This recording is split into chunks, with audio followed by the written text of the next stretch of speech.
Welcome back to Constitutional Corner. Today this is episode 2 of Judicial Review, where we're gonna discuss the comments and questions section of chapter 1. Uh, you'll have to forgive me. I still haven't figured out a way to get this material up to where I can just click, click, click, because this is just an image, right? I'm using an image for a background. And I'm figuring, well, why not give you a background that changes while I'm reading to you guys? Make it a little more interactive and not so boring. Because I feel like when you're watching my videos, you're just like, at least that's what I would be like if there wasn't any motion in the video. And this is just a podcast. Without further ado, let's continue. Last time we were talking about judicial review and Marbury versus Madison. If you need a recap, watch episode 1. That is the opinion of Marbury versus Madison. But today, we're going to take a different approach. We're going to take a look at different people and how they saw this decision and the outcome. And it kind of goes into the outcome over time on what happened, what was the reality of the outcome of this case. And that'll be discussed later. But let's start with Charles Warren from a further historical context notion. He wrote in the Supreme Court in the United States History, which is the title of the title of the document that he wrote this in. It is quoted this is his direct quote, and he said, "Contemporary writings make it very clear that the Republicans attacked the decision, not so much because it sustained the power of the court to determine the validity of the congressional legislation, as because it announced the doctrine that the court might issue mandamus to a cabinet official who was acting by direction of the president. In other words, Jefferson's antagonism to Marshall and the court at that time was due more to his resentment to the alleged invasion of his executive prerogative than to any so-called judicial usurpation of the field of congressional authority. It seems plain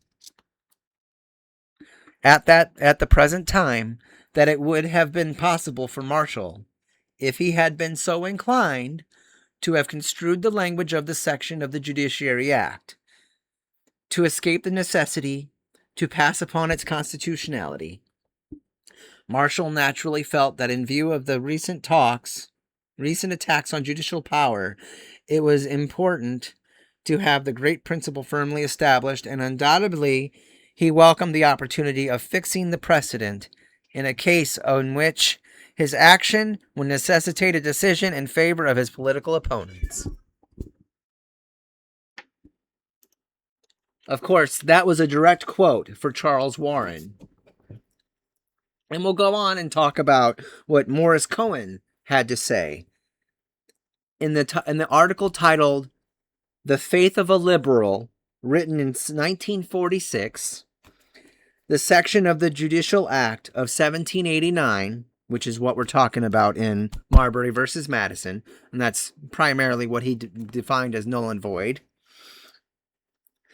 which Marshall declared unconstitutional, had been drawn up by Ellsworth, his predecessor as Chief Justice, and by others who at a short time before had been the very members of the Constitutional Convention that had drafted its judicial provisions.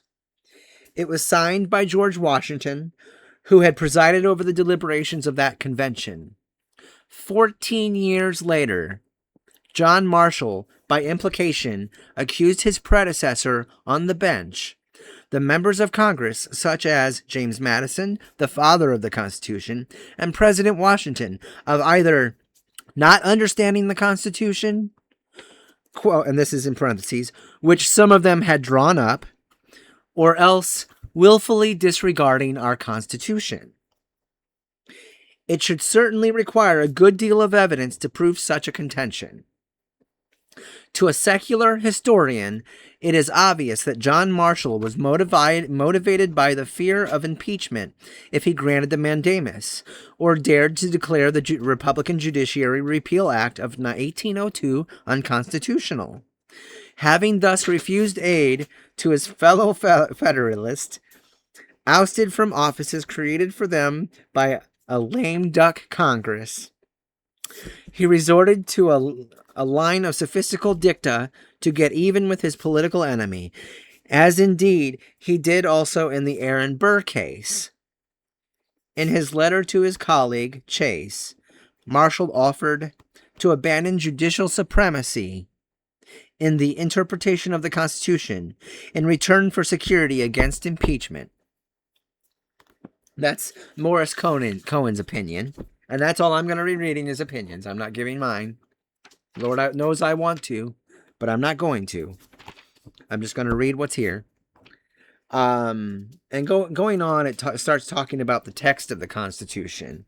It starts with a question, and that this isn't a question to anyone but the viewer of the book, the student that's learning about the law. Okay, so this is a question for you and me. Is the doctrine of quote unquote judicial review, which is where the courts have the ability to strike down laws as unconstitutional, that's judicial review.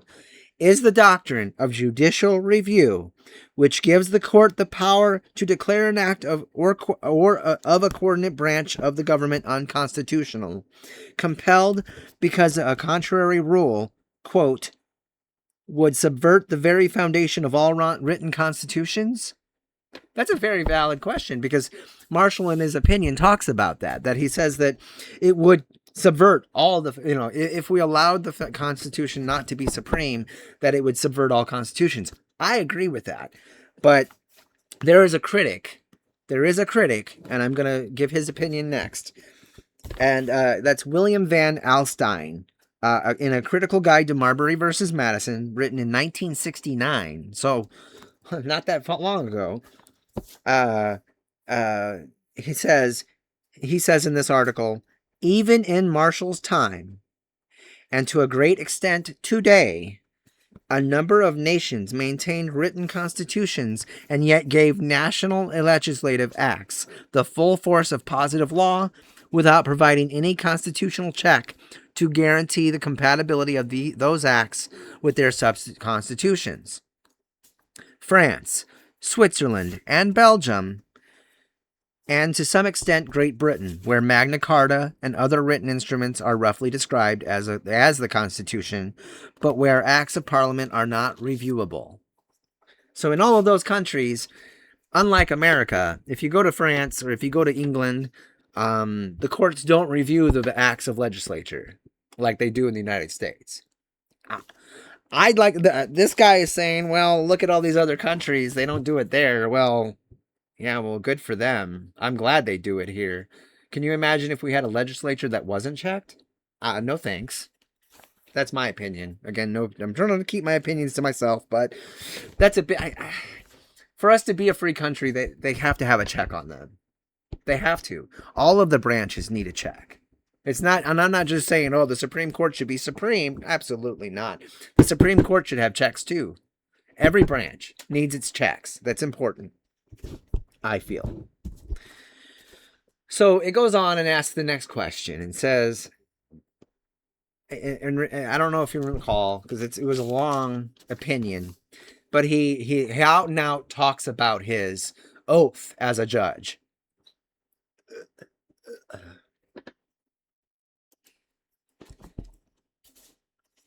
As you'll remember, in the actual opinion, when I read it from episode 1, the judge actually out and out talked about his oath. And the book is posing a question to us again, to us readers, to us inquirers of law. Does the judge's oath provision in Article 5, Clause 3 furnish the necessary textual support for the doctrine of judicial review?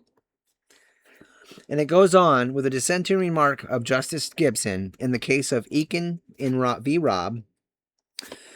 And I will find that case and I will tear that case apart and I will talk about that case.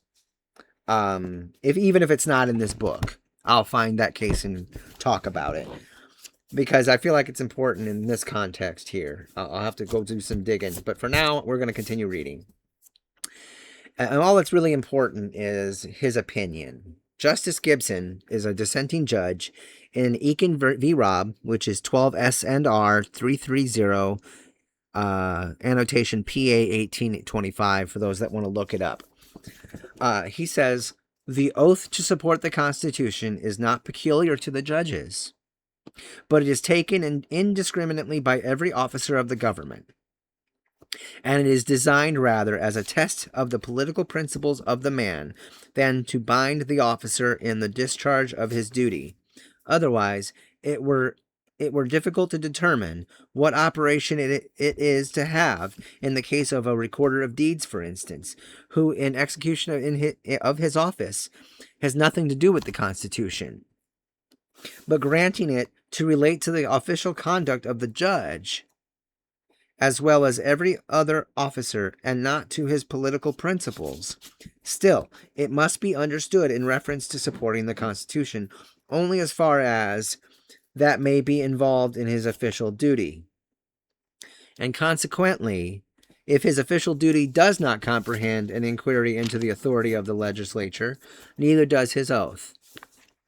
But do not the judges do a positive act in the violation of the Constitution when they give effect to an unconstitutional law? Not if the law has been passed according to the norms established in the Constitution. That makes sense. The fallacy of the question is in supposing that the judiciary adopts the acts of the legislature as its own, whereas the enactment of a law and the interpretation of it are not concurrent acts, and as a judiciary is not required to concur in the enactment, neither is it in the breach of the Constitution, which may be the consequence of the enactment. The fault is imputable to the legislature, and only in it the responsibility exclusively rests. Maybe in making the law, but interpreting, I still think it's. I agree with the judge, and I don't agree with this dissenting judge, because, yeah, let's give all the legislature all the power. No, because then they could just write the Constitution out, like Matt Marshall said. That's my opinion. Y'all can think about it and tell me what you think. So it goes on and talks about Article 3, Section 2, Clause 1. I'm going to go ahead and pause real quick and look that up, and so I can pull it up on the screen for us here. Okay? Hold on. Let me pause real quick. All right. You'll notice there's a different screen in front of us now.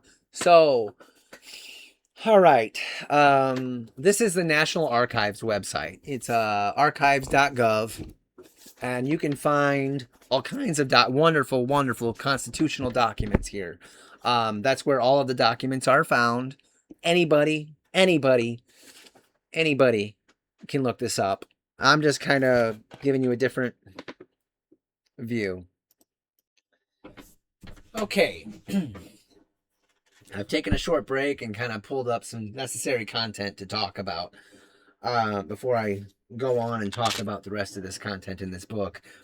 Of course, I went to Article 3 of the U.S. Constitution, and that's where we're going to start. I won't be able to see my recording window, but I'm going to help you guys by zooming in a little bit. Okay. So we're focusing... Sorry. Woo!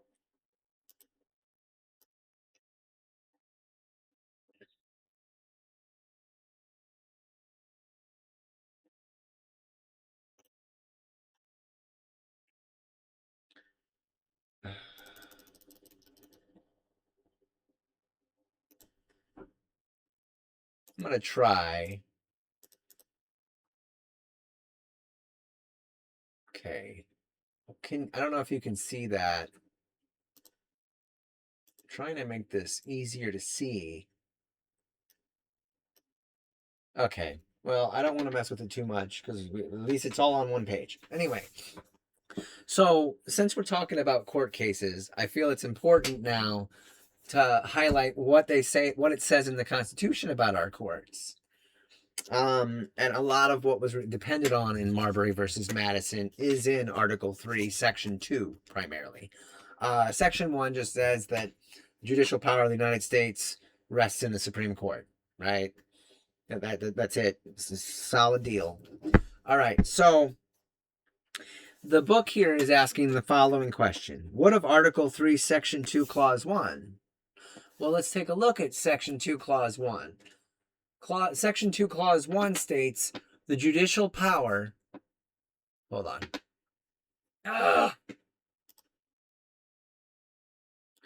The judicial power shall extend to all cases in law and equity arising under this Constitution, the laws of the United States, and treaties made or shall be made under their authority, to all cases affecting ambassadors, other public ministers, and consuls, to all cases of admiralty and maritime jurisdiction, to controversies which the United States shall be a party, to controversies between two or more states, between a state and citizens of another state, between citizens of different states, between citizens of the same state claiming lands under grants of different states, and between a state or a citizen or the citizens thereof and foreign states, citizens or subjects.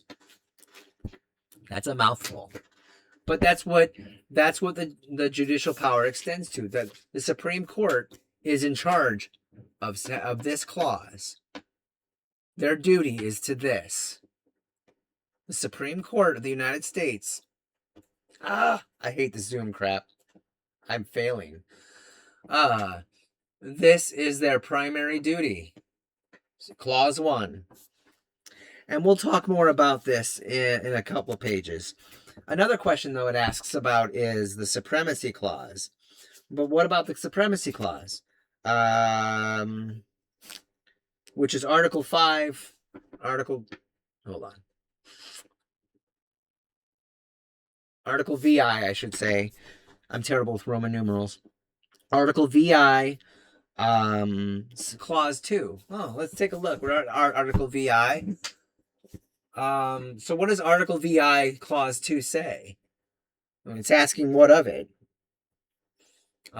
This Constitution and the laws of the United States, which shall be made in pursuance thereof, and all treaties made, or which shall be made, under the authority of the United States, shall be the supreme law of the land, and the judges in every state shall be bound thereby, anything in the Constitution or laws of any state to the contrary notwithstanding. What that's saying, this is Article 5 in the U.S. Constitution. It's saying that the Constitution is supreme. Okay, and that's how I would answer this question in the book. But let's go on and see what other people had to say. Thomas Jefferson was a very outspoken critic of Mr. Marshall. Let's hear what he has to say. Let me pause real quick. Continuing on, the court as final arbiter is the title of this section of the content after the opinion.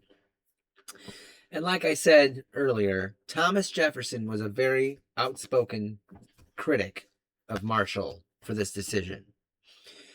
In a writing in 1804, the writings of Thomas Jefferson, 1897, he says, the judges, believing the sedition law constitutional, had a right to pass a sentence of fine and imprisonment, because that power was placed in their hands by the Constitution. But the executive, believing the law to be unconstitutional, was bound to remit the execution of it, because that power has been confided to him by the Constitution. The instrument meant that its coordinate branches should be checks on each other. But the opinion which gives to the judges the right to decide what laws are constitutional and what not only for themselves in their own sphere of action, but for the legislative and executive also in their spheres, would make the judiciary a despotic branch.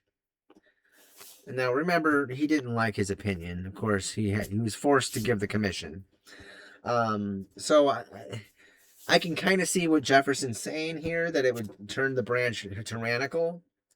But in the same breath, wouldn't not having it do the same thing to the other branches? I mean, we need checks. We have to have checks on the branches, right? But let's continue on to Andrew Jackson. In a veto message in 1832 on an act to recharter the Bank of the United States.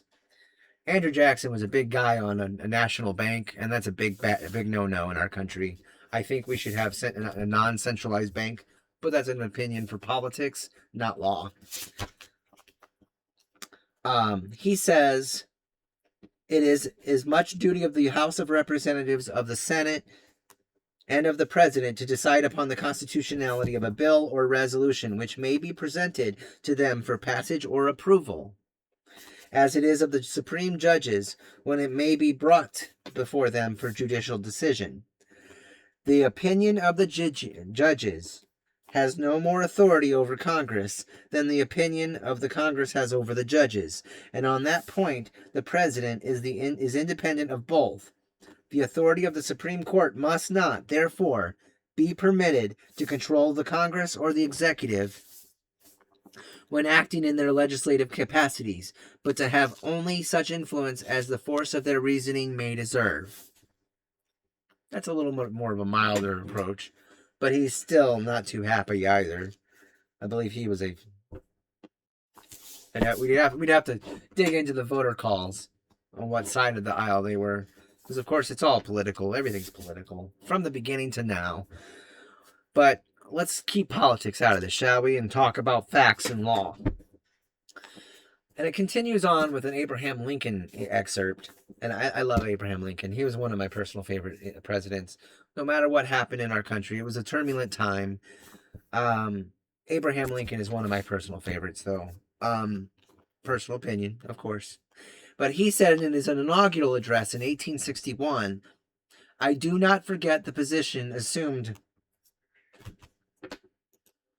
Sorry about that interruption. I have cats, and I really should be doing these episodes out in my shed. That way I would have no interruptions. So continuing on with Abraham Lincoln's speech. "I do not forget the position assumed by some of the constitutional questions are to be decided by the Supreme Court. Nor do I deny that such decisions must be binding in any case upon the parties to a suit, as to the object of that suit." Remember, Abraham Lincoln was a lawyer before he became president, so he understands what the law means and how it works. "While they are also entitled to a very high respect and consideration in all parallel cases by all other departments of the government, and while it is obviously possible that such decision may be erroneous in any given case, still, the evil effect following it being limited to that particular case, with the chance that it may be overruled and never become a precedent for other cases, can better be borne than could the evils of a different practice.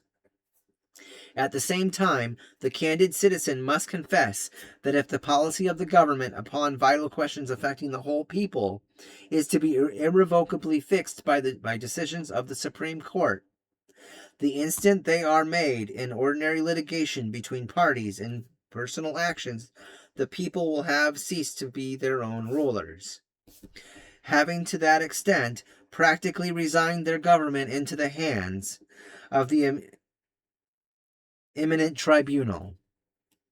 Nor is there in this view any assault upon the court or the judges. It is a duty from which they may not shrink to decide cases properly brought before them, and it is no fault of theirs if others seek to turn their decisions to political purposes."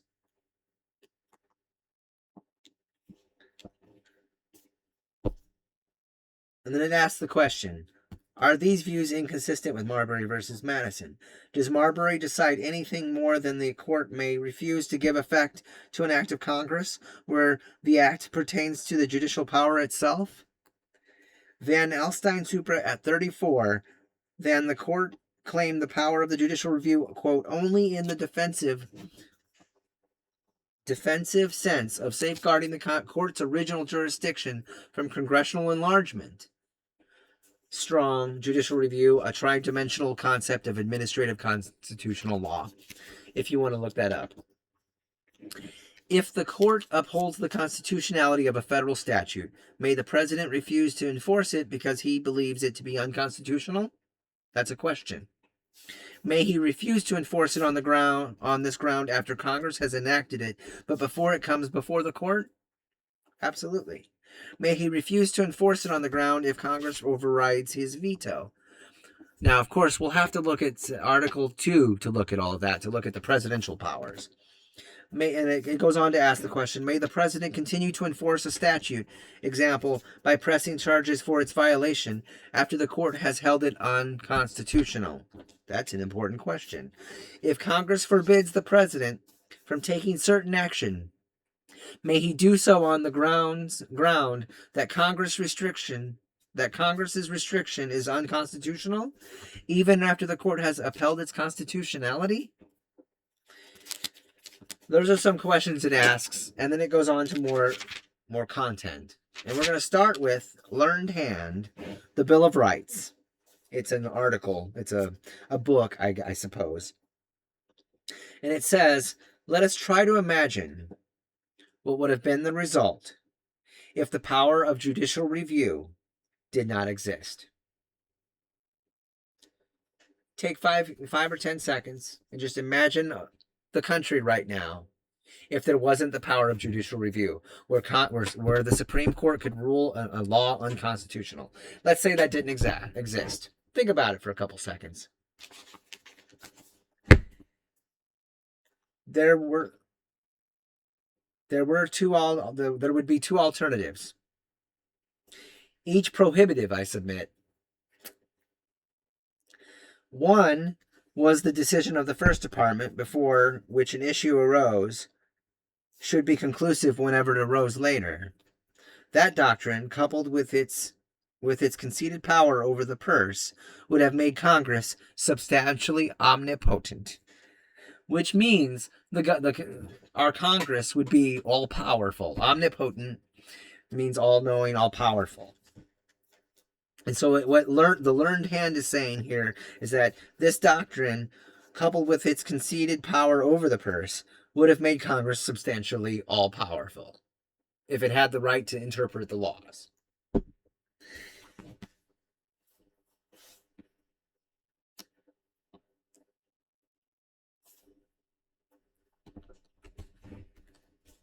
As Hamilton intimated, every legislator is under constant pressure from groups of constituents, whom it does not satisfy to say, although I think what you want is right and what you ought to have it,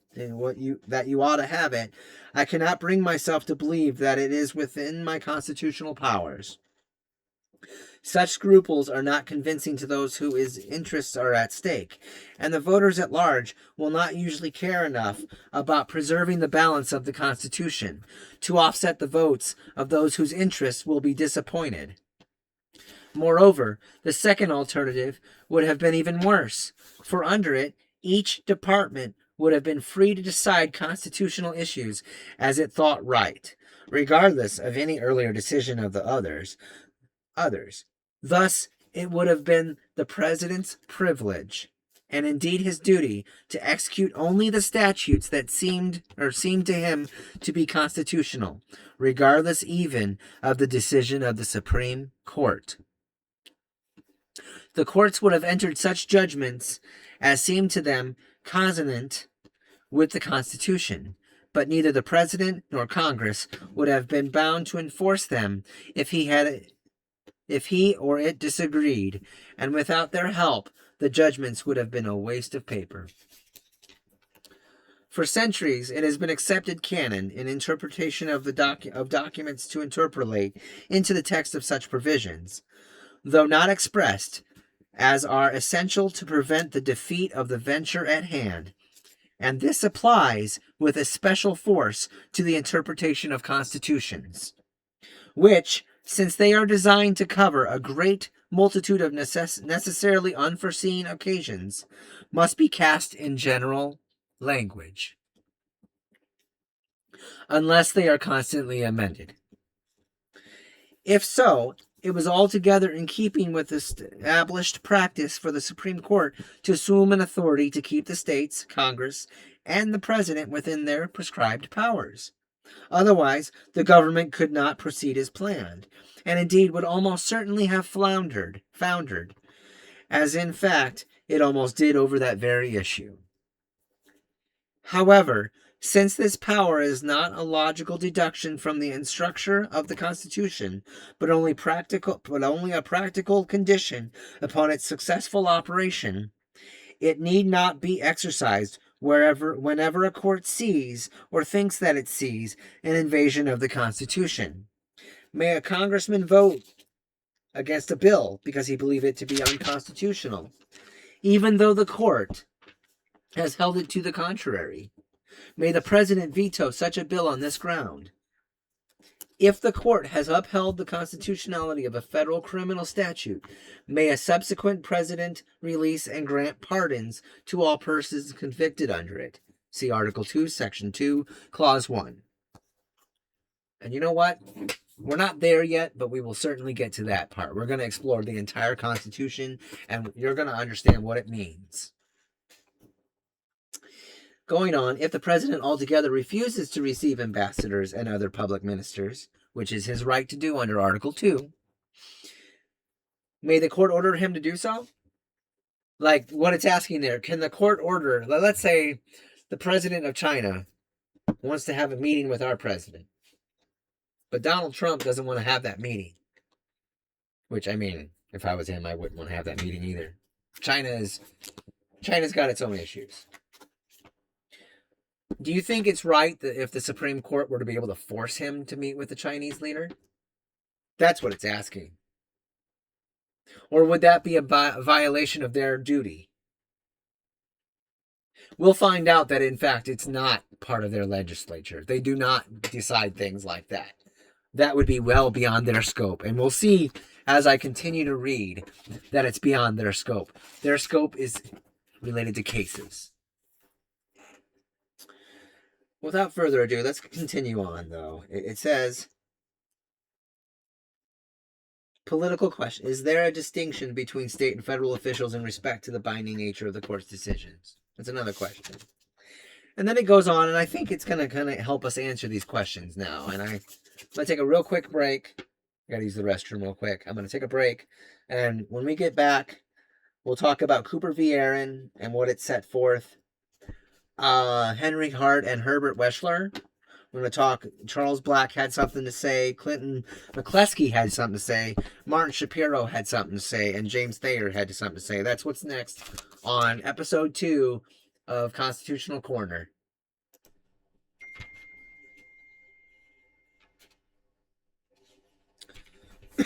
After a short break, let's continue on and talk about Cooper v. Aaron in 1958. Set forth more fully Chapter 8, Section 2, infra Article VI of the Constitution makes the Constitution the supreme law of the land. And we saw that earlier when I pulled up the Constitution, that Section 5 VI, I'm terrible with Roman numerals, you have to forgive me, but Section VI states that the Supremacy Clause is the Supremacy Clause, and it talks about the supremacy of the Constitution towards all law. And in this opinion, they go on and talk about this. Article VI of the Constitution makes the Constitution the supreme law of the land. In 1803, Chief Justice Marshall, speaking for a unanimous court, referring to the Constitution as the fundamental and paramount law of the nation, declared in the notable case of Marbury versus Madison that it is emphatically the province and duty of the judicial department to say what the law is. This decision declared the basic principle that the federal judiciary is supreme in the exposition of the law of the Constitution. And that principle has ever since been respected by this court and the country as a permanent and indispensable feature of our constitutional system. So you have here a judge in 1958 conferring what Marshall said in 1803. He's saying that the Supreme Court is the final arbiter on matters of the Constitution. Every state legislature and executive and judicial officer is solemnly committed by oath, taken pursuant to Article VI, Section 3, to support this Constitution. Chief Justice Marshall spoke for a unanimous court in saying that if the legislatures of the several states may, at will, annul the judgments of the courts of the United States and destroy the rights acquired under those judgments, the Constitution itself becomes a solemn mockery. In United v. Peters, 5 Cranch 115, a governor who asserts a power to nullify a federal court order is similarly restrained. Now, it goes on to talk about comparative competence and expertise. Henry Hart and Herbert Weschler, in the federal courts and the federal system in 1953, wrote, "Both Congress and the President can obviously contribute to the sound interpretation of the Constitution. But are they, or can they be, so organized and manned as to be able, without aid from the courts, to build up a body of coherent and intelligible constitutional principle, and to carry public conviction that these principles are being observed? In respect of experience and temperament of personnel, of procedure for decision, of means of recording grounds of decision, of opportunity for close examination of particular questions?" Charles Black offers another opinion in The People of the Court and the Court. He says, "I cannot believe anyone seriously thinks that, in fact rather than in fiction, the congressman understands better than the justice the history of our country, the theory and structure of its political, economic, and social institutions, or most of their other things, than bear on prudent constitutional decision." Clifton McCleskey says in Judicial Review in a Democracy, a dissenting opinion, "Can we really be sure that it was Marshall or Taney, rather than Clay or Webster, who did the better job of articulating values? Which of the Civil War justices excelled Lincoln in voicing the hopes and goals of the Republic? Are we to believe that Woodrow Wilson had a poorer grasp of the principles of American government than the Supreme Court of his era? Which justice in the 1920s gave better tongue than Norris or La Follette to the American dream? Which justice before or after the shift of 1937 was better than Franklin Roosevelt at communicating our ideals? Further, it appears reasonably clear that a background of political experience for Supreme Court justices is the prevalent pattern. This not only casts doubt on the thesis that there is something peculiar to the judicial process that brings out these noble traits, but also suggests that even without judicial review, the nation would have had the benefit of the wisdom and insights of these persons." Martin Shapiro has something to say in 1966 in Freedom of Speech, the Supreme Court and Judicial Review. He says, "Congressional statutes are the product of a series of marginal adjustments and compromises among various semi-independent groups. It is nearly impossible to interject black and white questions like constitutionality into the early stages of such a process. And when that process has been so nearly completed that a bill reaches the final debate and voting stage, so many commitments have already been made that the interjection of a constitutional issue would not only be futile, but in many instances appear to be a traitorous repudiation of pre-established agreements. It is therefore highly probable that considerations of constitutionality could only take their place among the multitude of other considerations which acquire various weights at various stages of the negotiations, depending on how important they appear to be to any given legislative power holder. This not only means that constitutional questions would be given very little weight, but that on the few occasions they were decisive, the constitutional decision might well be made by something less than the whole Congress. If some people find it undemocratic and irresponsible to allow the Supreme Court to decide constitutional questions, I fail to see how their desires will be satisfied by transferring that function to the chairman of the Committee on Small Business or the minority whip.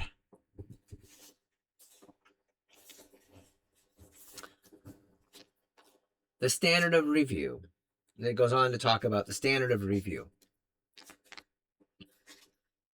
James Thayer stated in The Origin and Scope of the American Doctrine of Constitutional Law, Harvard Law Review, if their duty were in truth merely and nakedly to ascertain the meaning of the text of the Constitution and of the impeached act of the legislature, and to determine, as an academic question, whether in the court's judgment, and this is in 1938, whether in the court's judgment the two were in conflict, it would be sure be an elevated and important office, one dealing with great matters involving large public considerations, but yet a function far simpler than it really is. But the court can only disregard the act when those who have a right to make laws have not merely made a mistake, but have made a very clear one, so clear that it is not open to rational question. That is the standard of duty to which the courts bring legislative acts. That is the test which they apply. And you'll notice we talk a lot about tests, and the courts use these tests to determine if a law is unconstitutional. You'll learn more about those tests as I read more. Not merely their own judgment as to the constitutionality, but their conclusion as to what judgment is permissible to another department, which the Constitution has charged with the duty of making it.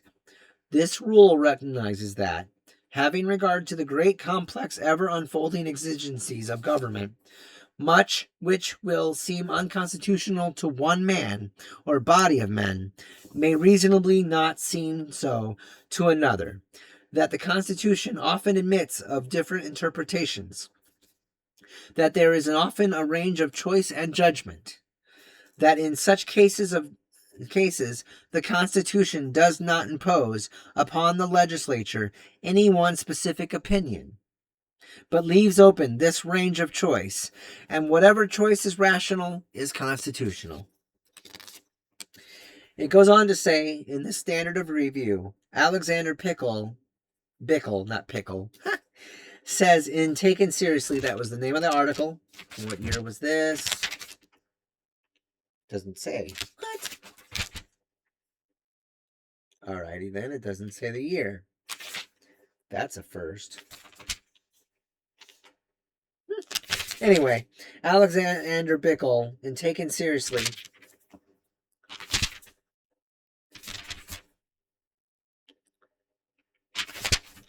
says, Cohen wrote in a later day, this conception makes of our courts lunacy commissions sitting in judgment upon the mental capacity of legislatures and occasionally of judicial brethren.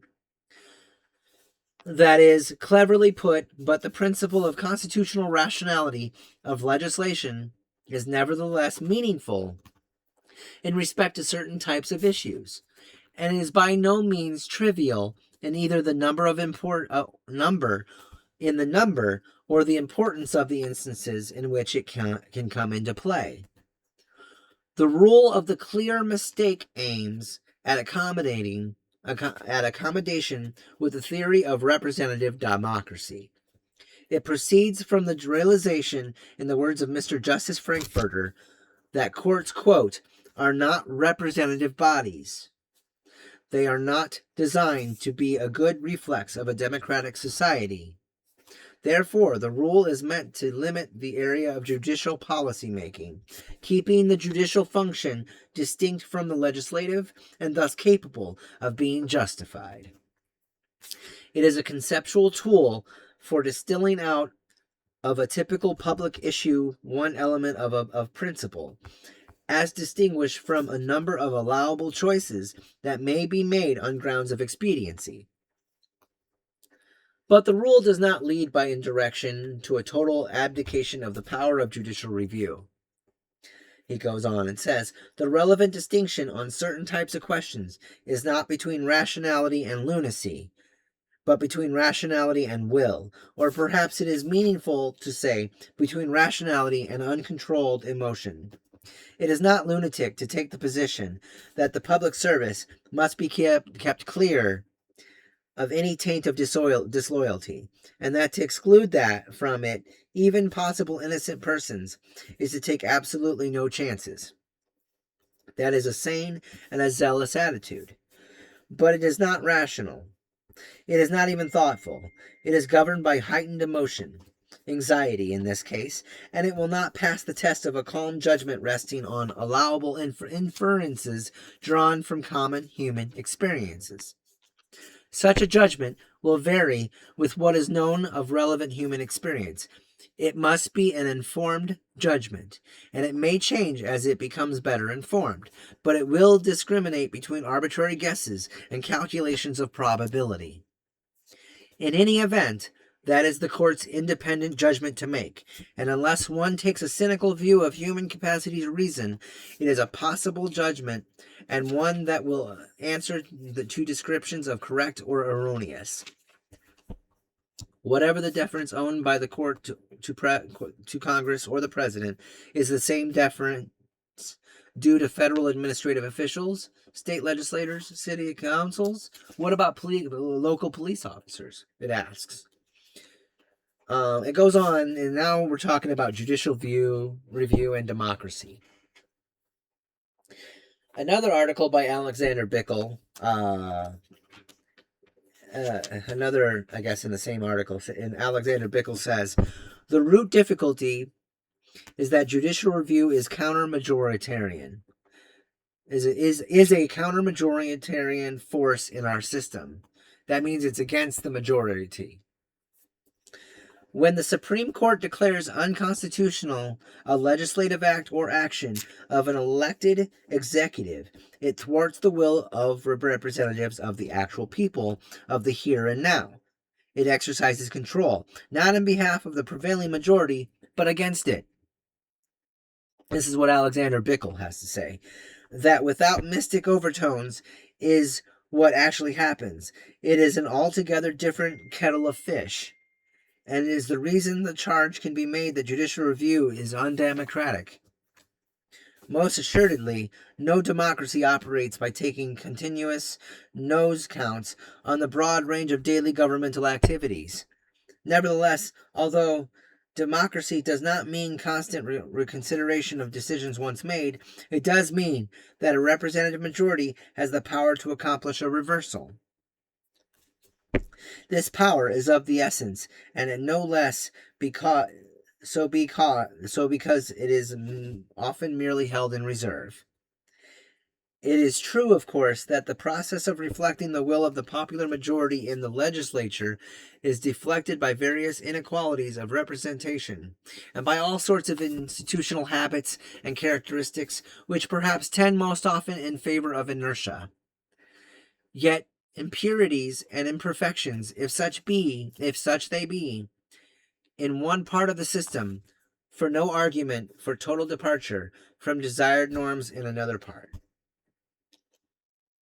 He goes on to say, no doubt, interests or pressure groups operate forcefully on the electoral process, and no doubt they seek and gain access to, and an effective share in, the legislative and executive decisional process. Perhaps they also constitute in some measure, an impurity or imperfection.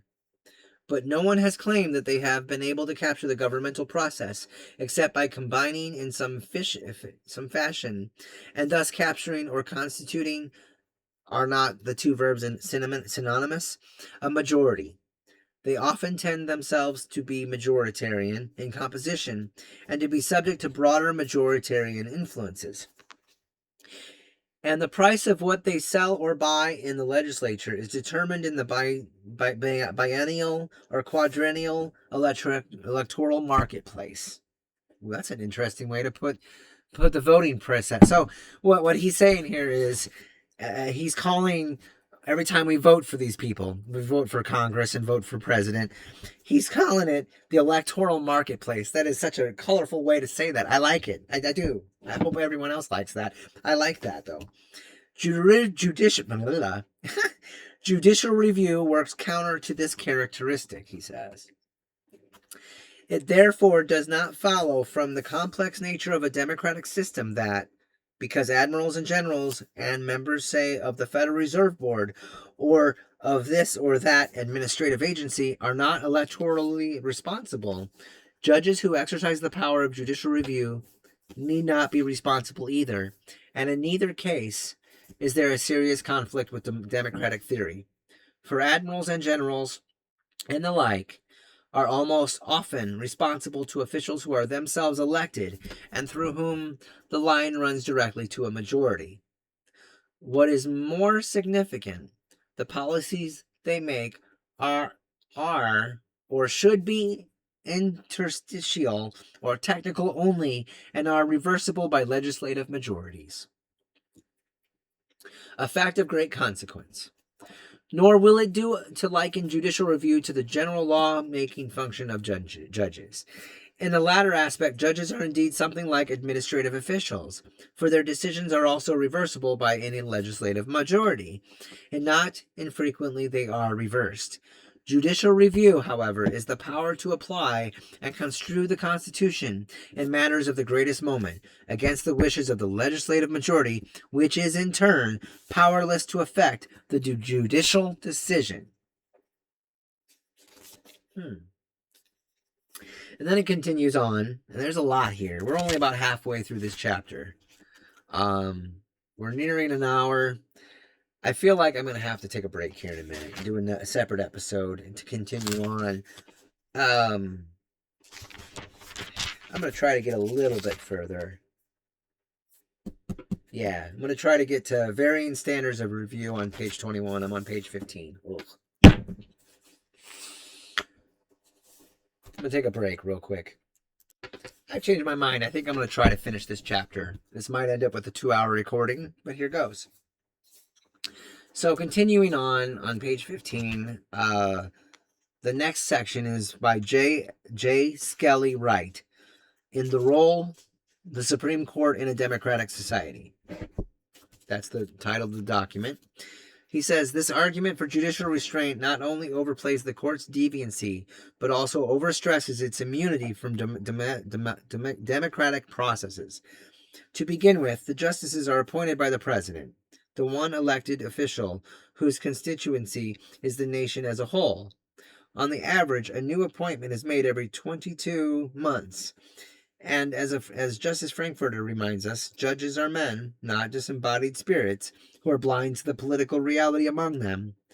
Moreover, if the justices are not themselves sufficiently attuned to the times, Congress can bring reality home to them through its power over the court's appellate jurisdiction. Indeed, if the court is too far out of touch with the people, the Congress and the executive can annul its directives simply by refusing to execute them, or the people can do so by constitutional amendment.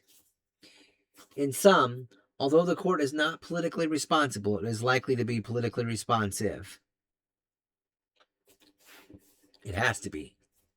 This is a political world out here. Politics and society can't be divorced. Leonard Levy in Judicial Review, History and Democracy, an Introduction in Judicial Review, and the Supreme Court says, judicial review would never have flourished had the people been opposed to it. They have opposed only in its exercise in particular cases, but not the power itself. They have the sovereign power to abolish it outright or hamstring it by constitutional amendment.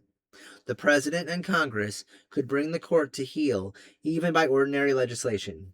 The court's membership, size, funds, staff, rules of procedure, and enforcement agencies are subject to the control of the political branches.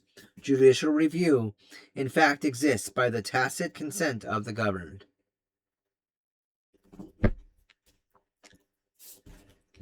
That's important to remember because we the people, remember?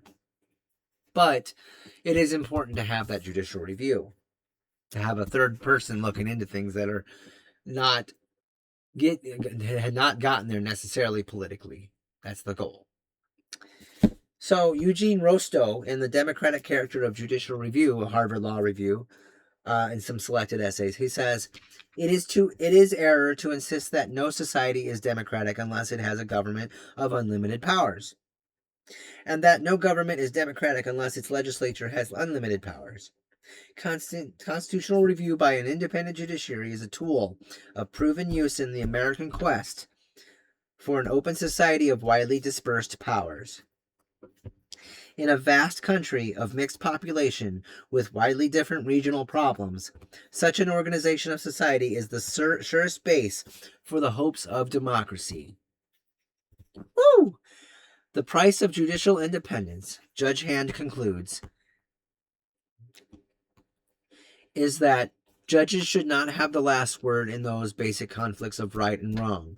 Between those endless jar justice resides. You may ask what they then will become of fundamental principles of equity and fair play which our constitutions enshrine, and whether I seriously believe that unsupported they will serve merely as counsels of moderation. I do not think that anyone can say what will be left of those principles. I do not know whether they will serve only as counsels, but this much I do know, that a society so riven that the spirit of moderation is gone, no court can save. That a society where the spirit flourishes, no court need save. That in society which evades its responsibility by thrusting upon courts the nurture of the spirit, and that spirit in the end will perish. This gloomy and apocalyptic view is a triumph of logic over life. It reflects the dark shadows thrown upon the judiciary by the court-packing fight of 1937. Judge Hand is preoccupied with the syllogism. The people and the Congress have the naked power to destroy the independence of the courts. Therefore, the courts must avoid arousing the sleeping lion by venturing to construe the broad and sweeping clauses of the Constitution, which would demand the appraisal and balancing of human values, which there are no scales to weigh. Presumably, he would include in his catalog of forbidden issues problems of free speech, the separation of church and state, and the limits, if any, to which the capable and the shrewd of the strong would be allowed to exploit their powers. Are we to read the last phrase as encompassing the right of habeas corpus, the central civil liberty, and the most basic of all protections against the authority of the state? Would it deny the possibility of constitutional review by the courts for laws denying the vetoes to Negroes, for searches and seizures without warrant, for bills of attainder or test oaths? In the first place, the judicial decisions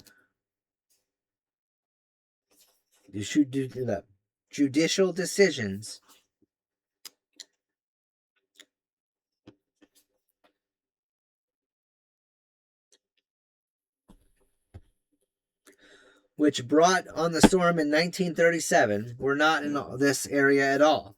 They concerned the division of power between the states and the nation, and between Congress and the President. Issues which Judge Hand regards as inescapably within the province of the courts and not likely in any event to have seismic consequences. Further, it is important to reiterate the obvious but sometimes forgotten fact that the historical conception of the Supreme Court's duties, however challenged in 1937, prevailed in that struggle. The possibility of judicial emasculation by way of popular reaction against constitutional review by the courts has not in fact materialized in more than a century and a half of American experience. When the court has deferred from the Congress and the President in its notions of constitutional law, time has unfailingly cured the conflicts such as they were. It may, of course, be true that no court can save a society bent on ruin. But American society is not bent on ruin. It is a body deeply committed in its majorities to the principle of the Constitution, both willing and anxious to form its policy and programs in a constitutional way. Americans are, however, profoundly troubled by fears, intense and real fears, raised by unprecedented dangers and by the conduct of perilous tasks, unprecedented in the history of the government. It is difficult for legislators confronting the menace of the world communist movement to reject any proposals which purport to attack communism or to protect the community from it. This does not mean, however, that the President and the Congress would refuse to obey the Supreme Court's rulings on the constitutionality of some of the means with which they have chosen to attack, and often, alas, merely to exercise the evil. Ruin can come to society not only from the furious resentments of a crisis. It can be brought about in an imperceptible stages by gradually accepting, one after another, immoral solutions for particular problems. I'm going to repeat that.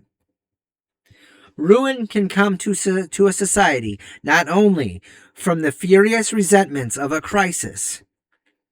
It can be brought about in imperceptible stages by gradually accepting, one after another, immoral solutions for particular problems.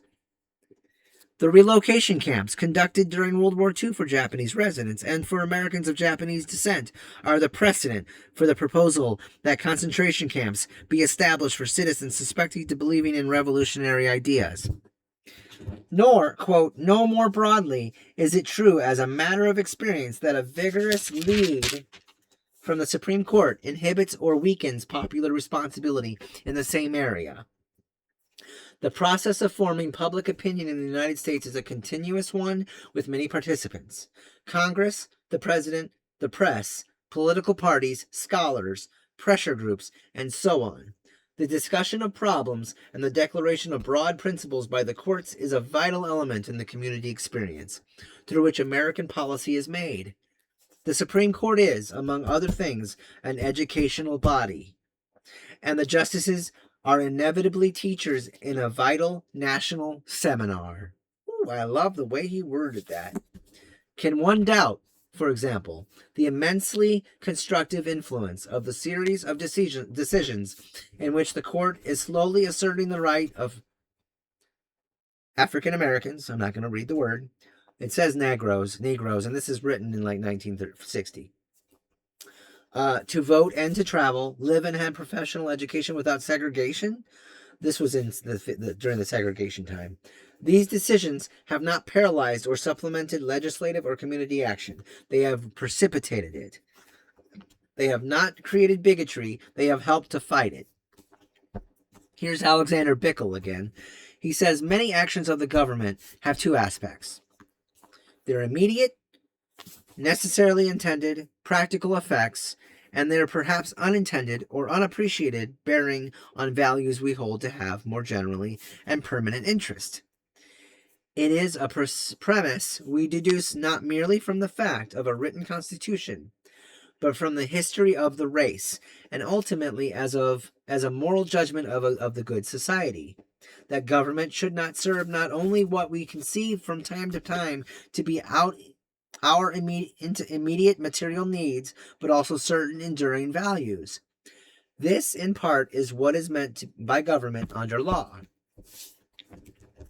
Men in all walks of public life are able occasionally to perceive this second aspect of public questions. Sometimes they're able to also to base their decisions on it. And that is one of the things that we like to call acting on principle. Often they do not do so, however, particularly when they sit in the legislative assemblies. There, when the pressure for immediate results is strong enough and emotions ride high enough, men will ordinarily prefer to act on expediency rather than take the long view. Judges have, or should have, the leisure, the training, and the insulation to follow the ways of the scholar in pursuing the ends of the government. This is crucial in sorting out the enduring values of a society, and it is not something that institutions can do well occasionally. While operating for the most part with a different set of gears, it calls for a habit of mind and for undeviating institutional customs. Another advantage that courts have is the questions of principle never carry the same aspect for them as they did for the legislative or executive.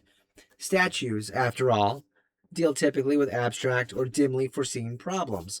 The courts are concerned with the flesh and blood of an actual case. This tends to modify, perhaps to lengthen, everyone's view. Their insulation and the marvelous mystery of time give courts the capacity to appeal to men's better natures, to call forth their aspirations, which may have been forgotten in the moment's hue and cry. This is what Justice Stone called the opportunity for, quote, the sober second thought. Hence, it is that the courts, although they may somewhat dampen the people's and legislators' efforts to educate themselves, are also great and highly effective educational institutions. After the school desegregation decisions, the Southern leaders understood that and acted upon an essential truth, which we do not often have occasion to observe, and which dawned on the Southerners themselves somewhat late. Hence the contrast between initial reactions and what followed. The Supreme Court's law, the Southern leaders realized, could not in system prevail, not merely in the very long run, but within the decade, if it ran counter to deeply felt popular needs or convictions, or even if it was opposed by a determined and substantial minority and received with indifference by the rest of the country. This, in the end, is how and why judicial review is consistent with the theory and practice of political democracy. This is why Supreme Court is a court of last presumptuous resort, presumptively the only. I'm going to take a short break. That was a lot. Continuing on, Clifton McCleskey in Ultimate Control by the People says, it is sometimes said that judicial review is compatible with democracy because it cannot really block popular action. At times implicitly and at other times explicitly, it is argued that eventually the will of the people always prevail in spite of any resistance by the judiciary. We have known at least since David Hume that all governments, even the dictatorial ones, rest ultimately on the consent of the governed, but the democratic theory denies the propriety of resorting to such a subterfuge. Democracy is an attempt to provide popular control here and now, not ultimately. We must therefore reject this justification of judicial review for the same reasons that we would condemn a proposal to schedule national elections once every 25 years. Yeah, I think we would. I don't want to vote every quarter century. That would mean that whoever we have in for 25 years. Nah, that's too long. Way too long. A quarter of a century? Way too long. But some proponents of this view recognize that judicially imposed delay is a fact that cannot be denied, have attempted to convert the liability into an asset. Such frustration of popular will, they argue, is itself advantageous to a democracy, for it allows an appeal to be taken from the people drunk to the people sober. The most intriguing implication, however, is that someone, somewhere, must oversee and protect the people from themselves. Is this not the classic line of anti-democrats from time immemorial? Now, it may be entirely proper for the Supreme Court to lecture us on the principles of American government, and to have them make whatever use they can of the marvelous mystery of time to formulate appeals to our better nature. for such is the privilege of college professors and of clergymen as well. There is, however, this crucial difference. The strictures emanating from the lectern are not legally enforceable, whereas judges do have the power to compel the sober second thought. No matter how desirable that may be, it is still not democratic. D. Historical acceptance. The argument that judicial review has been democratically accepted because past generations did not overturn it seems to me, when standing alone, to be a slender reed, possibly because similar logic has been too freely employed to justify undemocratic institutions in other situations. In fact, would not this reasoning be sufficient to justify malapportioned Congresses and state legislatures, since the people have acquiesced in such practices for decades? E. Contemporary acceptance. The fundamental assumption is that the present institution permit a democratic control over judicial review, so that it exists only as agreed upon form of self-imposed limitation. I. Constitutional amendment. This cannot provide democratic control for the very good reason that it is too an undemocratic process, that there is no way for the people to express themselves directly on proposed amendments, and the extraordinary majorities required for both initiation and ratification cannot be squared with the majority rule tenet. 2. Under E. Impeachment. The fact of the matter is the requirement for conviction, i.e., 2/3 majority in an unrepresented body, runs afoul on the majority rule principle. 3. Manipulation of personnel. It ignores the fact that democracy contemplates popular control not only in the initial selection, but also by reserving the right to turn out of office, after a short period of time, those whose performance is unsatisfactory. This argument also makes the doubtful assumption that the President and Senate, in making appointments, can predict with certainty how a nominee will vote once installed on the bench. This argument glosses over the impact of tenure for life. Example: a justice who was appointed to implement a popular demand in 1938 may in 1963 still be attempting to implement it, while popular sentiments have long since marched forward, or perhaps backwards. Frequent attempts to make the judiciary responsive by constant addition of new faces to get the desired result could only result in courts of unwieldy size and vastly swollen judiciary. 4. Congressional control. The question of effectiveness also mars the argument that Congress can control the court by exercising its constitutional powers to make exceptions and regulations governing appellate jurisdiction. It is true that history furnishes us one excellent example of the power being used to frustrate or to extricate judicial review, but the very paucity of examples suggests that limited possibilities for this solution.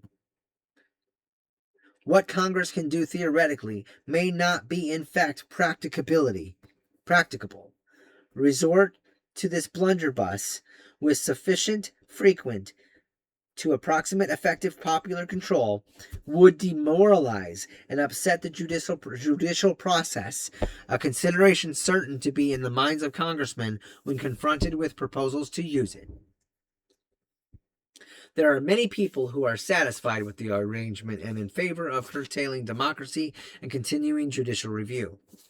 Many former critics have been disarmed by the judicial decisions of the past 25 years, and more especially the past 11, although criticism from the opposite end of the political spectrum has been mounting as a result. I suspect there are a great many other persons who, like myself, have been torn between a faith in democracy and an impatience with its shortcomings, or perhaps in some cases, a fear of it. It is this ambivalent outlook that has helped promote the argument that while the democratic process rather than the judicial review must be relied upon for normal policy making, it is as a consequence the special province and duty of the judges to protect the democratic process itself, This view, which can be traced most directly to Justice Stone's famous footnote in United States versus Caroline Products Co., thus admits the undemocratic character of judicial review, but at the same time justifies it as a safeguard for democratic principles. Although it has been amplified and expanded into a rather formidable thesis, this reasoning still has some disquieting aspects. Such protection may be unnecessary. It may also be ineffective. Judicial review in recent years has not in fact been confined to safeguarding democracy, nor has it been diligently applied to the task of rooting out existing imperfections in the democratic process. It seems to be but another example of our endless quest for a way to prohibit men from doing evil while granting them power to do good.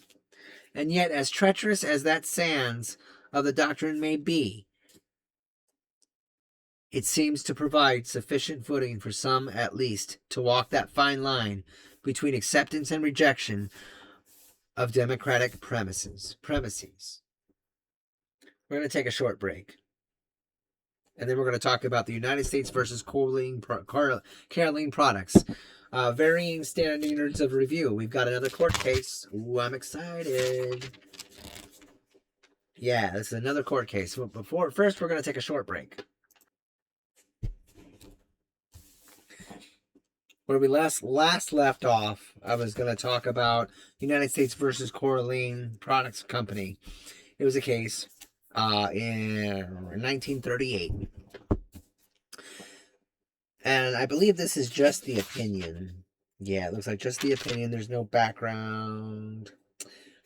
So in this, the opinion of the judge, I'm assuming, based on what I'm seeing here, it's just a notion of varying standards of review.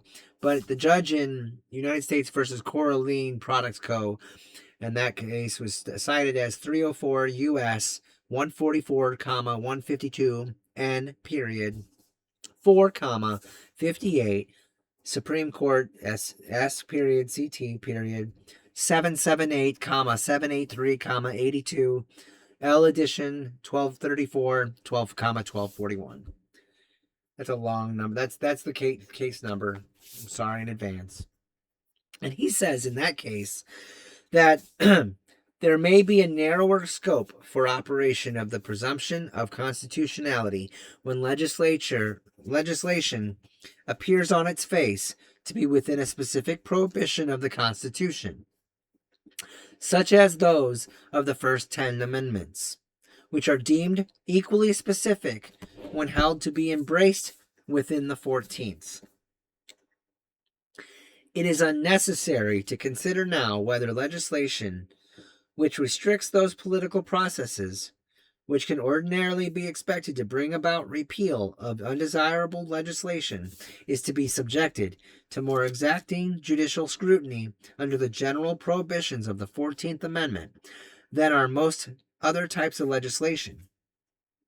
Nor need we inquire whether similar considerations enter into the review of statutes directed at particular religions or national or racial minorities, whether prejudice against discrete and insular minorities may be a specific condition which tends seriously to curtail the operations of those political processes ordinarily to be relied upon to protect minorities, and which may call for a correspondingly more searching judicial inquiry.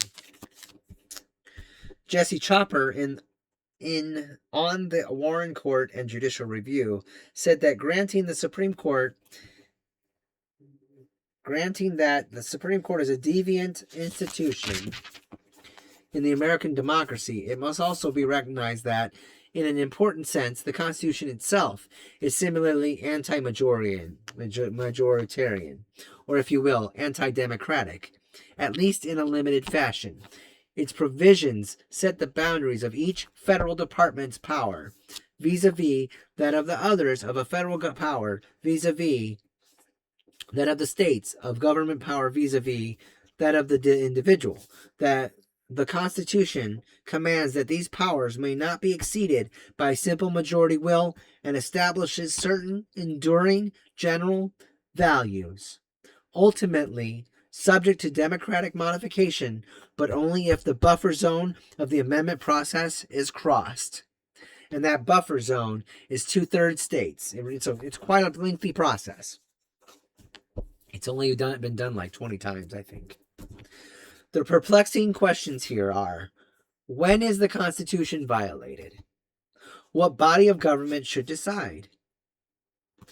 Marbury versus Madison assigned the task to the court. And again, the question: by what standard should the court decide? In exploring this ultimately crucial problem, it seems to me that we must distinguish between two different types of constitutional issues. One is whether authority over the subject matter of federal action has been delegated by the Constitution to the national government, or whether it has been reserved to the states. For example, under its delegated powers, is Congress authorized to regulate agricultural production, to tax gambling, to forbid racial discrimination by motels serving interstate travelers, to prohibit states from denying the right to vote to those who are not literate in English, or are those matters beyond the federal realm, and thus reserved to the respective states? But succinctly, do these federal actions violate states' rights? The other general issue that arises is whether a particular exercise of governmental power, national or state, infringes individual rights guaranteed by the Constitution.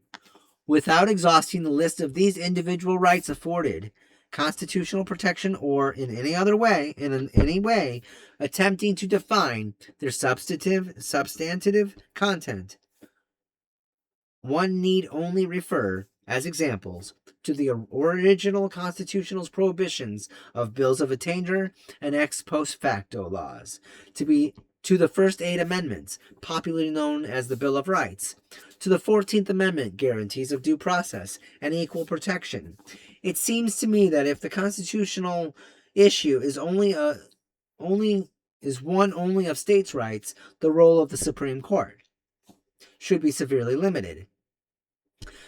The justification for judicial review in this instance for the final constitutional word to be spoken by a deviant institution in a democracy is weak.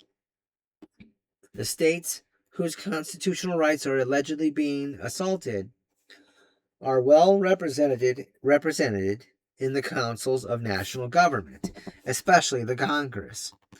And are we in a peculiar strong position to protect themselves against national encroachment? Here the political process may generally be depended upon to produce a fair judgment. If a majority of the state's representatives, and I believe this is a wholly accurate description of the members of Congress, determine that federal power has not been exceeded, then the court should overturn the decision. If at all, only if it is so clearly in error as not to be open to rational question. But if the issue is one of alleged governmental infringement on individual rights protected by the Constitution, it seems to me that the court's role should be quite different. These constitutional guarantees, such as the freedoms of speech and religion, the constitutional right of those accused of a crime, the right to be free from certain racial discrimination, are generally rights of politically impotent minorities. By definition, the process of democracy bode poorly for the security of such rights. Thus, the task of guarding these constitutionally prescribed liberties sensibly falls upon a body that is not politically responsible, that is not beholden to the grace of the excited majoritarianism, the United States Supreme Court. Herein lies the great justification for the power of judicial review, the wisdom of Marbury versus Madison. In this area, the court, if it is properly to fulfill its place in American democratic society, must act more forcefully, perhaps by creating a presumption against the validity of the contested action, perhaps by more closely scrutinizing the methods employed and the objects to be which they lead.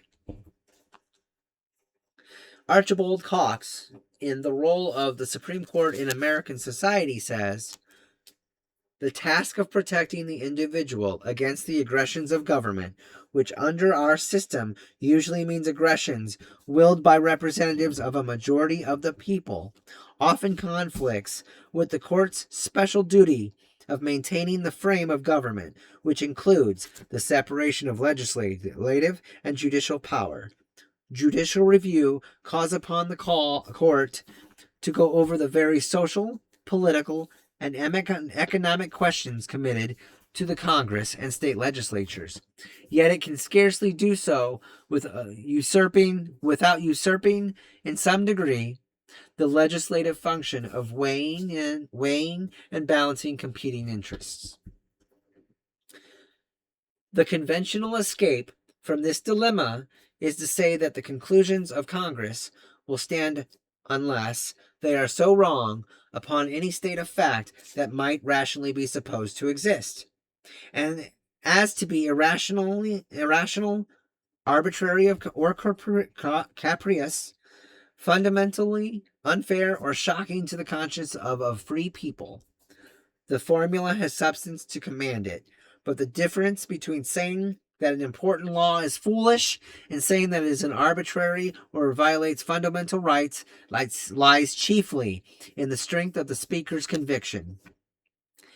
Any weighing and balancing of the very same interests appraised by the legislature inescapably evokes personal judgments upon the relative importance of imponderable elements. Whether the answer to these questions, the court responsibility for the framework of government does less to check the court's reviewing of laws affecting personal liberty than its scrutiny of statutes regulating business and economic practices. This position has strong roots in constitutional history.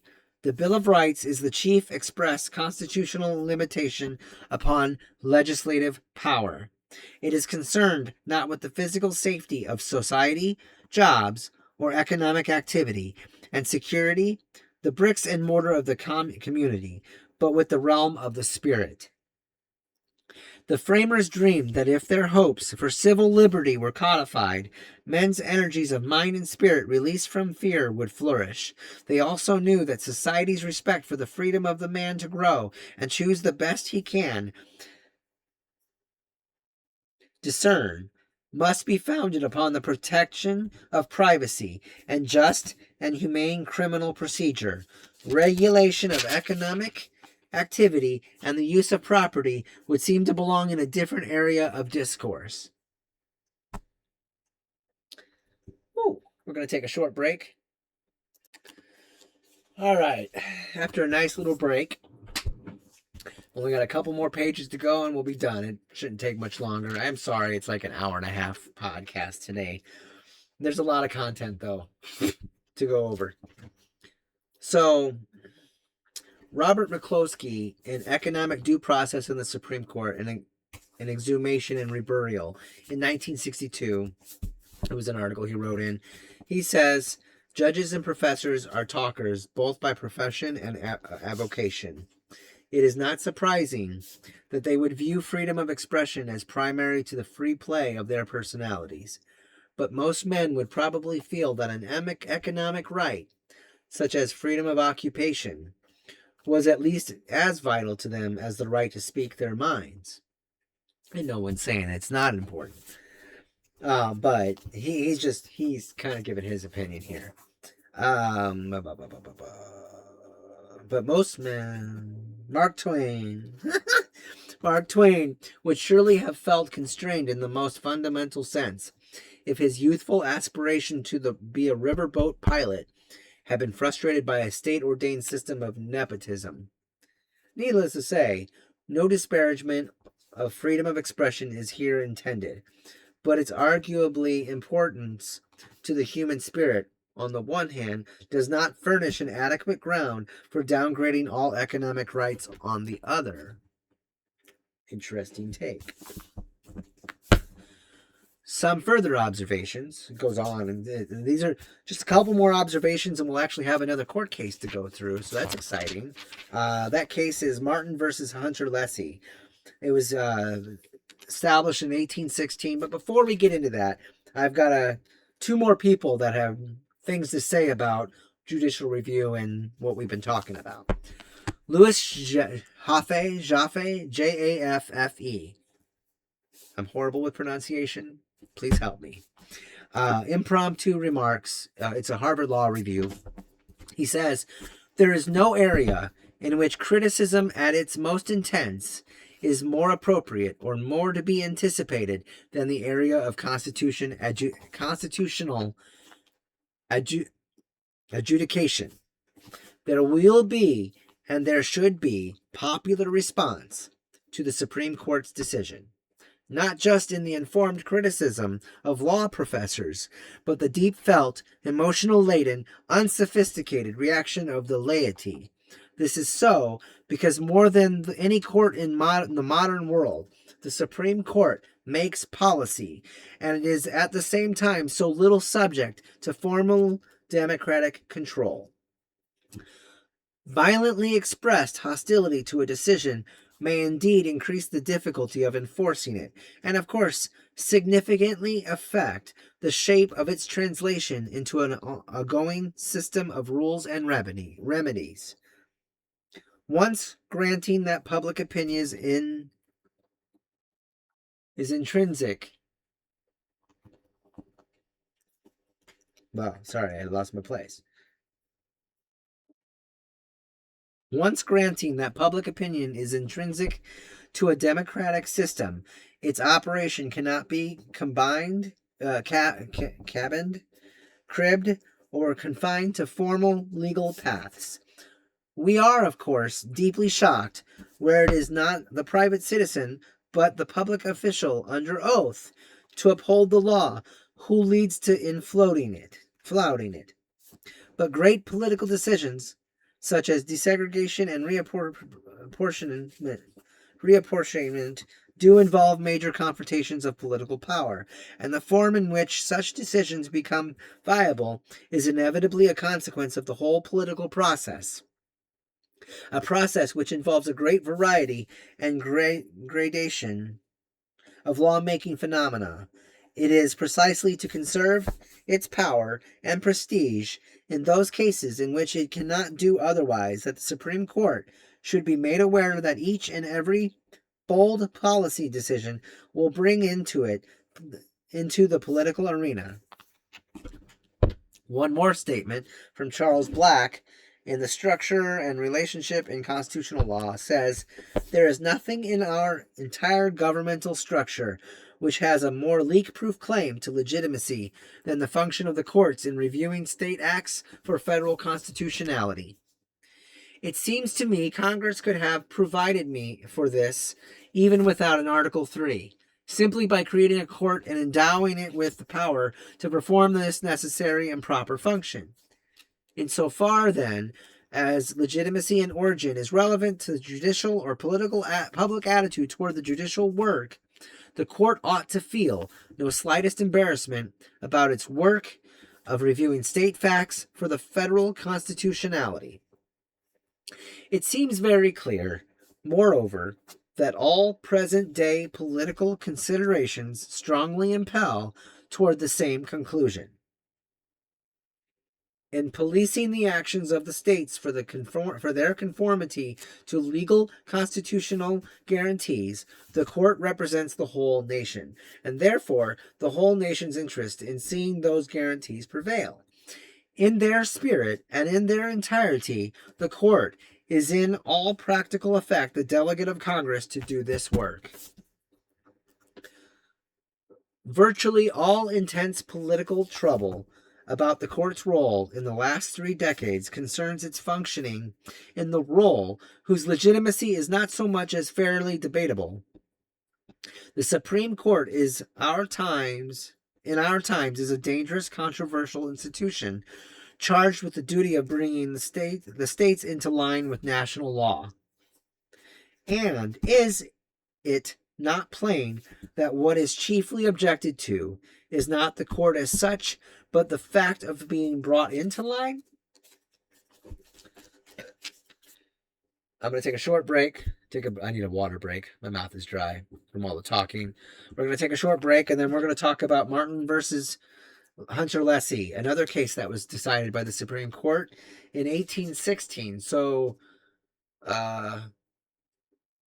what is that? I'm not able to do the math right now, but that's several years later. We're going to take a short pause.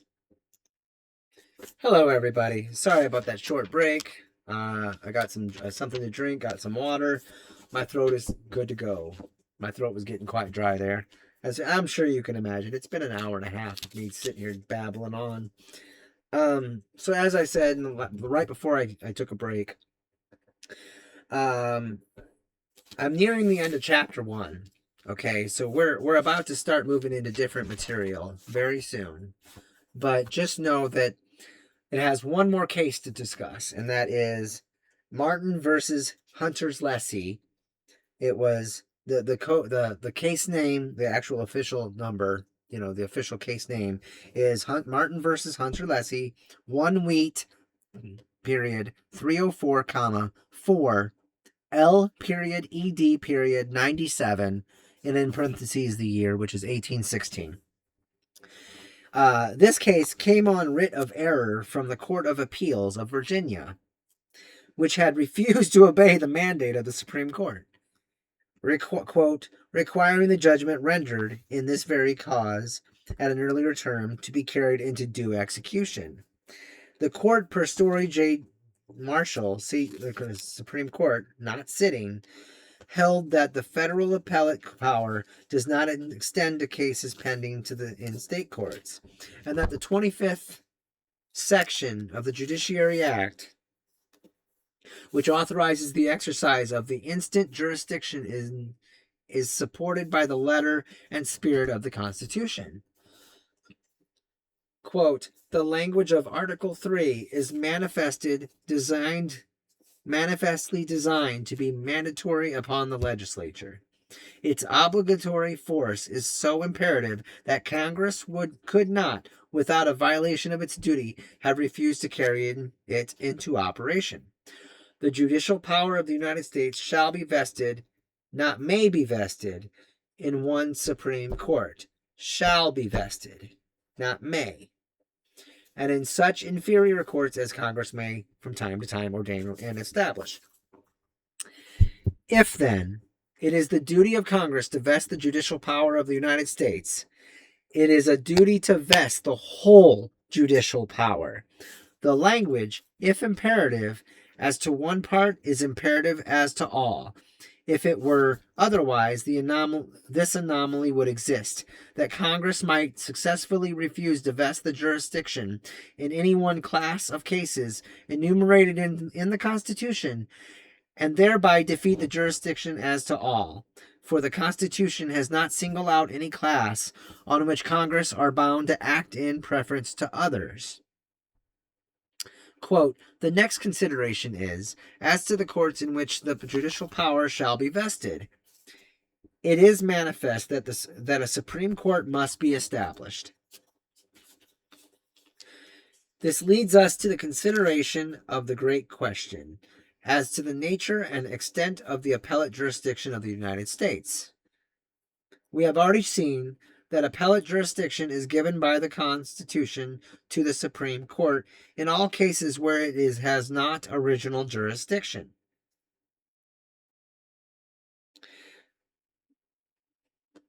Subject, however, to such exceptions and regulations as Congress may prescribe.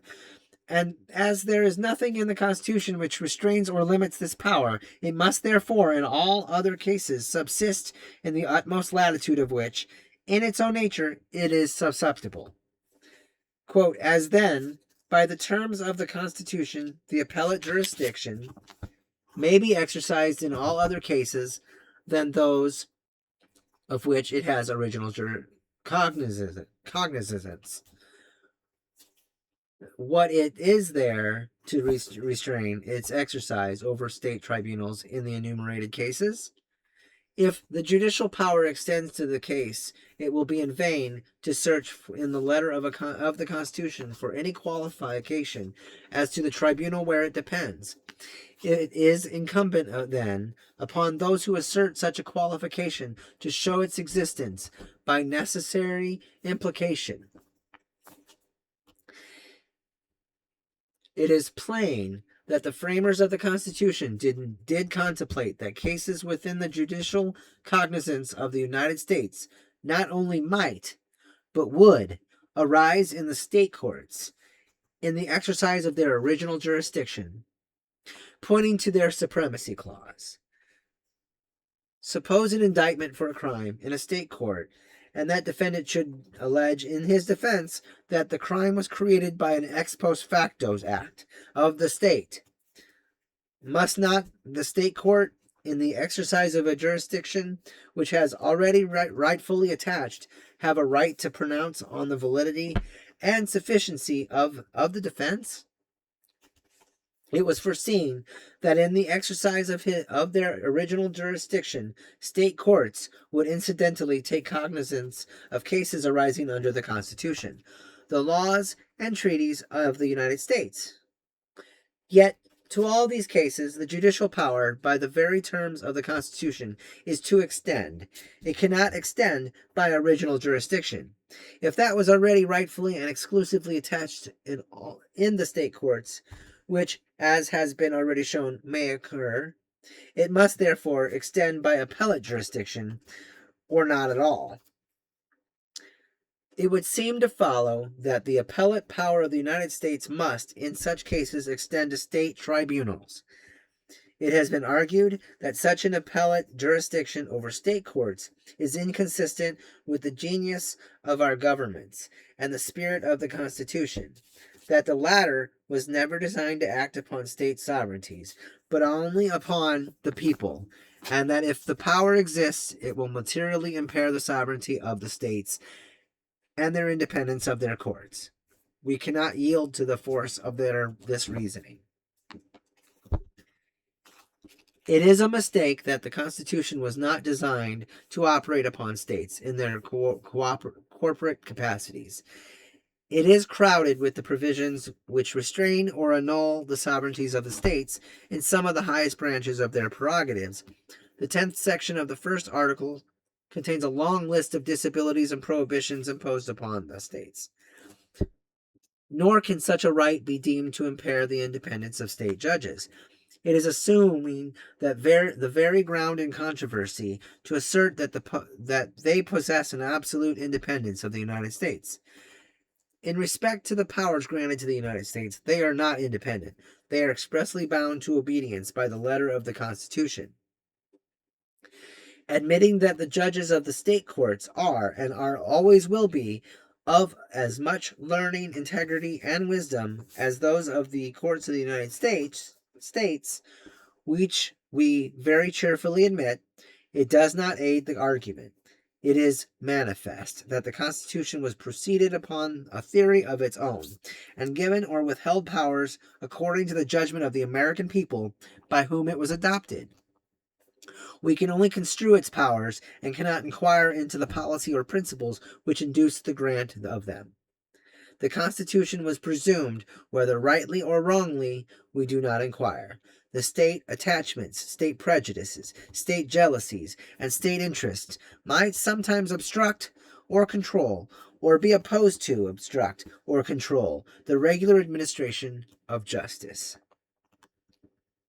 He goes on to say, this is not all. A motive of another kind, perfectly compatible with the most sincere respect for state tribunals, might induce the grant of appellate power over their decisions. That motive is the importance and even necessity of uniformity of decisions throughout the whole United States upon all subjects within the purview of the Constitution. Judges of equal learning and integrity in different states might differently interpret the statute or a treaty of the United States, or even the Constitution itself. If there were no revising authority to control these jarring and discordant judgments, a harmonized and harmonize them into uniformity, the laws and treaties and the Constitution of the United States would be different in different states, and might perhaps never have precisely the same construction, obligation, or efficiency in any two states. The public mischiefs that would attend such a state of things would be truly deplorable. And Chief Justice Johnson, in a concurring opinion, says, observing that the court disavows all intention to decide on the right to issue compulsory process to the state courts, thus leaving us, in my opinion, where the Constitution and laws place us, supreme over persons and cases, so far as our judicial powers extend, but not asserting any compulsory control over the state tribunals. In this view, I acquiesce in their opinion, but not altogether in their reasoning, or opinion of my brother who delivered it. Now, you've heard two different cases. You've heard many different opinions. What you're going to hear next is the notes and questions sections. It's a page and a half, and I want you to think about these as you process the last 2 hours. Thank you for listening. The first question that's posed in this book. So in Marbury versus Madison, hang on. Was the judgment executed? It asks the question. Charles Warren reports that in Martin, the court decided to avoid the chance of further friction, quote unquote, with the Virginia Court of Appeals, and accordingly, instead of issue a second mandate to the court, it issued its process directly to the District Court of Shenandoah County, in which the suit had been originally instituted. That was in 1 Warren Supra at 450. See also Dodd, Chief Justice Marshal in Virginia, 1812-21, claiming that the United States Marshal was eventually ordered to execute the judgment of the Supreme Court. But Professor William Crosskey insists that execution of judgment was neither issued nor required by the purpose of the case. Under the Virginia practice of the time, he contends that the proceeding under which the case was brought served much of the same purpose in settling points of law. In dispute inland title controversies, as does a modern action for a declaratory judgment. That was 2 Crosskey, Politics and the Constitution, 786, written in 1953. For post-Martin instances of state court resistance to Supreme Court orders and various efforts to secure compliance, see Murphy, Lower Court Checks on Supreme Court Power, and this is another one to check into, 53, American Political Science Review, 1017, that was in 1959. Then there's also Warren Federal and State Court Interference, 43, Harvard Law Review, 345. On theory of interposition, see note interposition versus judicial power, a study of ultimate authority in constitutional questions. 1 Race Relations L. Rep. 465, printed in 1956.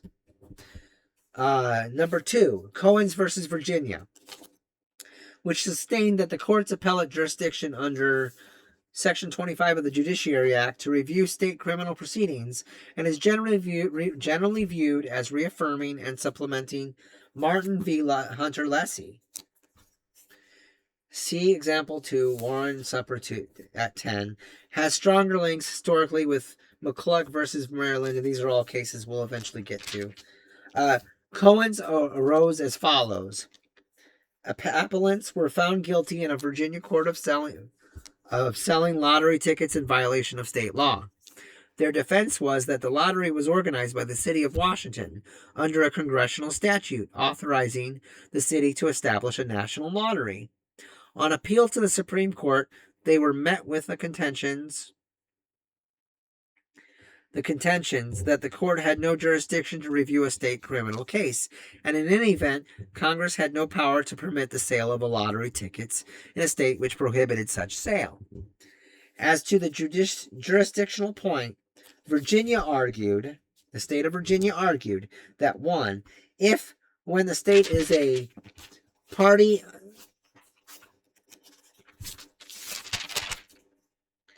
if when the state is a party, the Supreme Court has original jurisdiction. This grant excludes appellate jurisdiction. 2. The federal courts cannot take original jurisdiction over criminal cases, since that rightfully belongs to the courts of the state whose laws have been violated. 3. Consequently, the Supreme Court has no jurisdiction at all. As he has done in Marbury, Chief Justice Marshall used the occasion to express a broad view of the court's powers, but decided the case on a narrow ground in favor of the Jeffersonians. The federal statute authorizing a lottery had no effect outside the city of Washington. The case was decided at a time when the right of a state to secede from the Union was being boldly proclaimed. 2 years earlier, most southern and western states had vehemently denounced the decision in McCulloch versus Maryland, invalidating a state tax on the Bank of the United States. Indeed, in disregard of the McCulloch and in defiance of the Federal Circuit Court injunction, the state auditor of Ohio had enforced his state's tax on the bank by entering its vaults, seizing whatever specie and notes he could find, and conveying them to the state treasurer. See 1 Warren Supra at 51430. And only a year before Cohen's, in the hot debate which finally resulted in the Missouri Compromise, constant fears were expressed by Southern statesmen lest Marshall's broad views of the necessary and proper clause of the Constitution might support congressional interference with the states on the subject of slavery. 2 Warren Supra at 2-3. The final settlement of the existence of the power and the powers of the Bank of the United States and extension of slavery in the United States were felt to depend largely upon the future trend of the Supreme Court at 4. In the course of his immortal nationalist address, for Beveridge Supra at 343, Marshall said, "When we consider the situation of the government of the Union and of a state in relation to each other, the nature of our Constitution, the subordination of the state governments to that Constitution, the great purpose for which jurisdiction over all cases arising under the Constitution and the laws of the United States is confided to the judicial department. Are we at liberty to insert in this general grant an exception of those cases in which a state may be a party? Will the spirit of the Constitution justify this attempt to control its words? We think it will not. We think a case arising under the Constitution or the laws of the United States is cognizable in the courts of the Union, whoever may be the parties to the case." Quote, "In many states, the judges are dependent for office and for salary on the will of the legislature. The Constitution of the United States furnishes no security against the universal adoption of this principle. When we observe the importance which the Constitution attaches to the independence of judges, we are less inclined to suppose that it can have intended to leave these constitutional questions to tribunals, where this independence may not exist. In all cases where a state shall prosecute an individual who claims the protection of the act of an act of Congress. A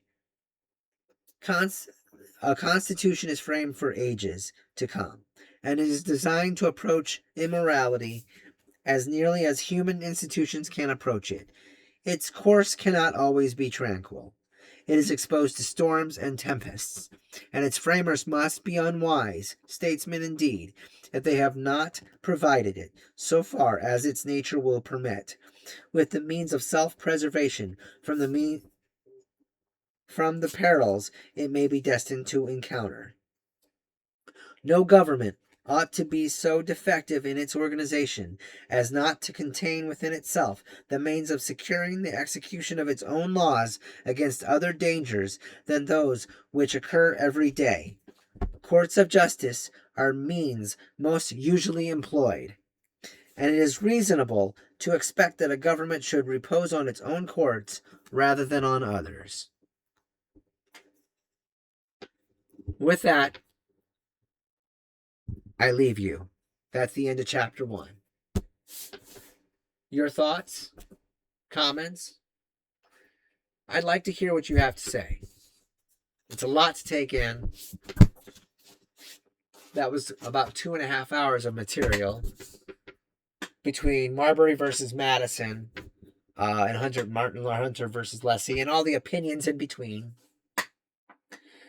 I think for us to have a democracy, or I should say, because we're not a democracy, to have a true democracy would be majority will. We don't have that in America. We have that in America, don't get me wrong. But our country, our government is not a democracy. Our government is a constitutional republic. There's a big difference. A big difference. We have a constitutional republic. And that's what we stand for. At least that's what I stand for. So I would like to know what you think about this judicial review. Do you think it's important? Or do you think it's senseless? Do you think that judicial review is useless and that Congress can override it at will? Your thoughts?